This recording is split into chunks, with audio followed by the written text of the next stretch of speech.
quiero hablar un poco es de la apertura de la economía. El gobierno, como todos ustedes lo saben, ha decidido abrir la economía en 4 fases. A mí no me queda totalmente claro por qué 4 fases y por qué algunos entran en la primera, otros en la segunda, otros en la tercera, ¿no? Hay cosas que simplemente no comprendemos y pareciera que hay una especie de obsesión por decidirlo todo desde una torre de cristal. Lo cierto es que, según los estimados del gobierno, al cierre de la segunda fase, que es donde estamos hoy día, de hecho ayer pasaron la norma que permite la apertura de la segunda fase, el gobierno espera que lleguemos a tener el 80% del PBI que teníamos antes de la crisis, de un 44% a finales de abril.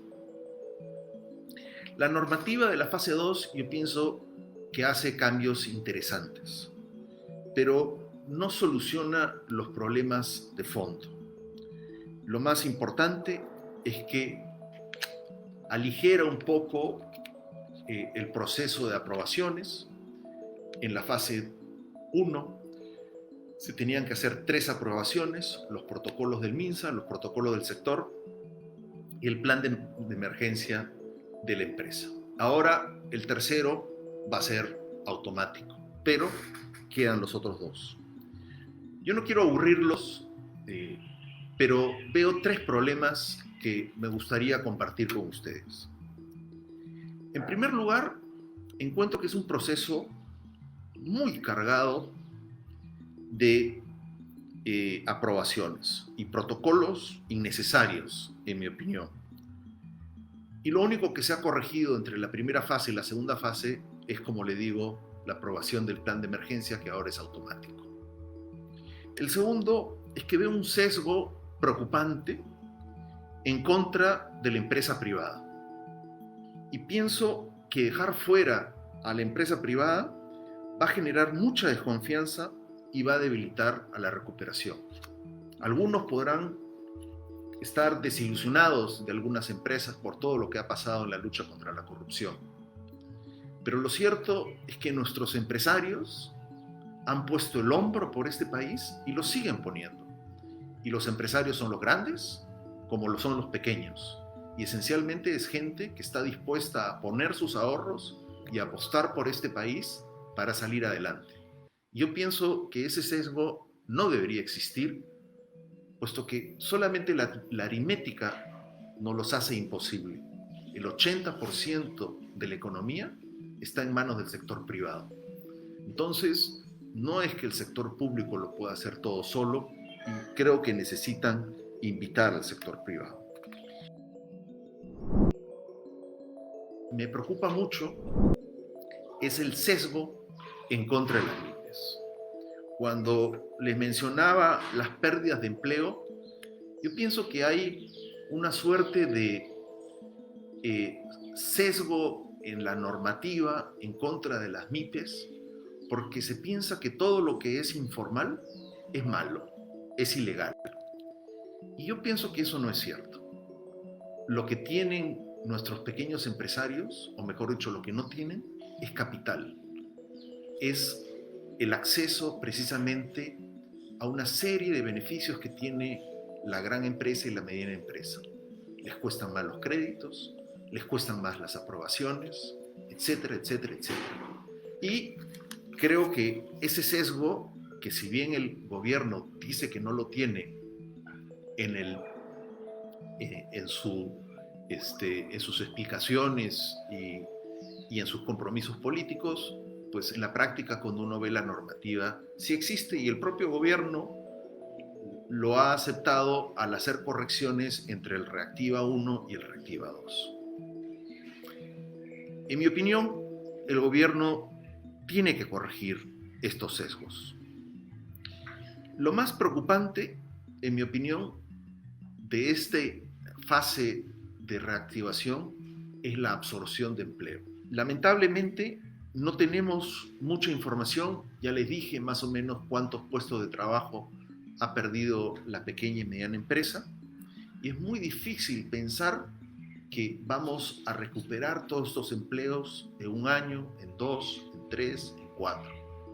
Yo pienso que realmente nos deberíamos de preocupar en políticas que nos permitan absorber a nuestros trabajadores. Nuestros problemas no solamente va a ser uno de empleo, sino la calidad del empleo. Algunos economistas, incluyéndome, pensamos que la informalidad laboral va a aumentar, va a saltar por lo menos 10 puntos porcentuales. Y la pobreza, algo parecido, va a llegar a cerca de 29%. Entonces, vamos al último punto, que creo que es algo que queremos discutir con ustedes. Y la pregunta es, ¿qué hacer? Yo pienso, lo personal, es que este tema de la crisis económica va a perseguirnos. Y lamentablemente, cuando se dé la campaña electoral para el 2021, el tema central va a ser precisamente de cómo salimos de esta crisis. De la misma forma en que se dio esa campaña de finales de los años 80, después del periodo de Alan García, es un periodo desastroso en nuestra vida económica, y el tema central fue cómo salimos de esta crisis. Yo pienso que dos visiones económicas se van a contrastar. Creo que ustedes saben más de esto que yo, pero les digo lo que pienso. Primero, vamos a ver esta visión más populista, que quisiera un Estado más grande, que quisiera que el Estado tenga un rol más preponderante, que participe en la producción de bienes y servicios, etcétera, etcétera, etcétera. Yo diría una visión más populista, muy parecido a lo que hizo Argentina hace unos años o lo que hizo Venezuela también, y probablemente con las mismas consecuencias.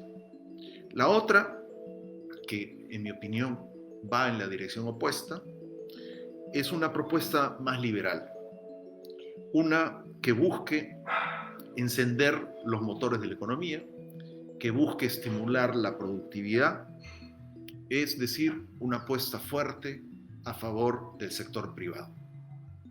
Y yo pienso que aún esta última apuesta, sin un programa social importante, es difícil que sea viable. Lo que nos está mostrando esta crisis es que la informalidad nos está jugando en contra. Y también de que tenemos una masa salarial formalizada que representa menos del 3.7% del total de la fuerza laboral. Y que son los únicos que tienen beneficios. Así que ojalá que la propuesta ganadora sea una propuesta de encender los motores de la economía, pero con un programa social que incluya la formalización y que incluya una reforma del sistema de protección social, como lo planteamos hace unos años en la campaña. Muchísimas gracias.